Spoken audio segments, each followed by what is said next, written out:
አንዳንድ ሰዎች ከፍተኛ አስተዋይ እንደሆኑ እንዴት እናውቃለን? ብዙ ሰዎች አስተዋይ ሰው ማለት ብዙ መጽሐፍትን የሚያነብ ወይም በትምህርት የሚበልጥ ሰው ነው ብለው ያስባሉ። ስነ ልቦና ግን ከዚህ ጋር አይስማማም።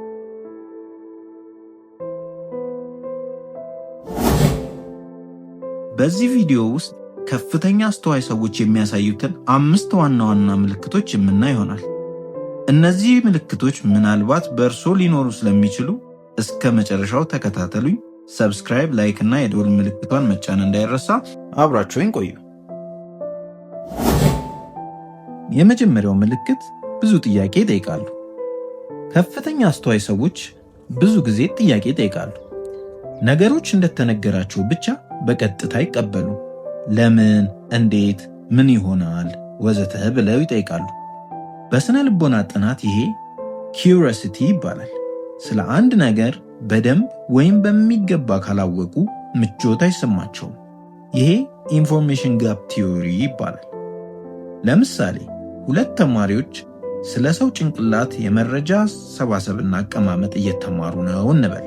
የሰው ጭንቅላት መረጃ የሚያስቀምጠው በመጀመሪያ ይመዘግባል፣ ከዛ ያስቀምጣል፣ ከዛ የተቀመጠውን መዞ ያወጣል የሚል ቲዮሪን እንውሰድ። አንዱ ተማሪ እሺ ገብቶኛል ብሎ ያልፈዋል። ሁለተኛው ከፍተኛ አስተዋይ ተማሪ ደግሞ ለምንድነው አንዳንድ መረጃ የሰው ጭንቅላት ውስጥ የሚረሳው? የተሳሳተ መረጃስ ሊመዘገብ ይችላል ወይ ብሎ ይጠይቃል። ሁለተኛው ምልክት ብቻቸውን መሆንን ይወዳሉ። ብዙ ከፍተኛ አስተዋይ ሰዎች ብቻቸውን መሆንን ይወዳሉ። ይህ ማለት ሰዎችን አይወዱም ማለት አይደለም። ለማሰብ፣ ከራሳቸው ጋር ለማውራት፣ ለመማር ጸጥ ያለ ጊዜን ይፈልጋሉ። በስነ ልቦና ይሄ ሪፍሌክሽን ኤንድ ቲንኪንግ እንለዋል። በመጀመሪያው ምሳሌ ያየነውን አስተዋይ ተማሪ እናምጣው። ይህ ተማሪ ብቻውን ቁጭ ብሎ ራሱን ይጠይቃል። ዛሬ የተማርኩት ገብቶኛል ወይ? ለምንድነው ጭንቅላት እንደዚህ ሆኖ? ቲዮሪው ምን ያህል እውነተኛ ነው ብሎ ከራሱ ጋር ለብቻው ይነጋገራል።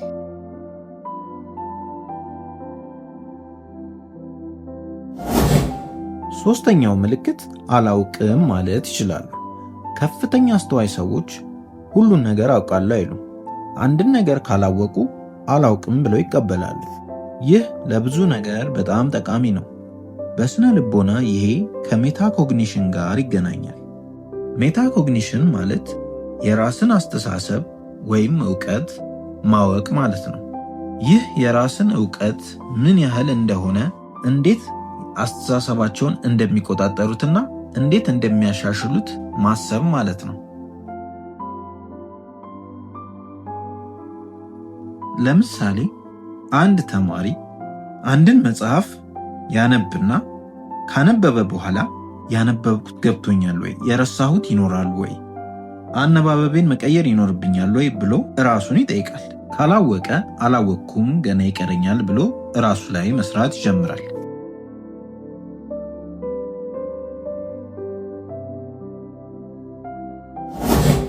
አራተኛው ምልክት ሰዎችን በጥልቀት ይመለከታሉ።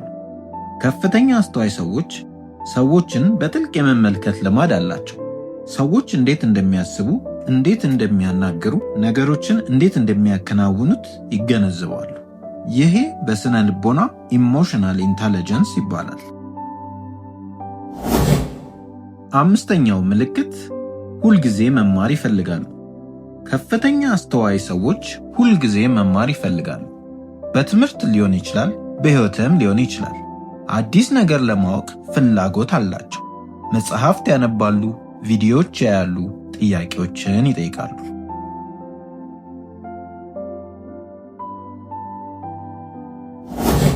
ስለዚህ ከፍተኛ አስተዋይ ሰዎች ብዙ ጥያቄ ይጠይቃሉ፣ ብቻቸውን መሆንን ይወዳሉ፣ አላውቅም ማለት ይችላሉ፣ ሰዎችን በጥልቅ ይመለከታሉ፣ ሁል ጊዜ መማር ይፈልጋሉ። ከነዚህ 5 ምልክቶች ስንቱ አለባችሁ? ሐሳባችሁን በኮመንት ጻፉልኝ። ቪዲዮውን ከወደዳችሁት ላይክ አድርጉ። ቻናሉን ሰብስክራይብ ማድረግ እንዳይረሳ። እወዳችኋለሁ። ቻው፣ ባይ ባይ።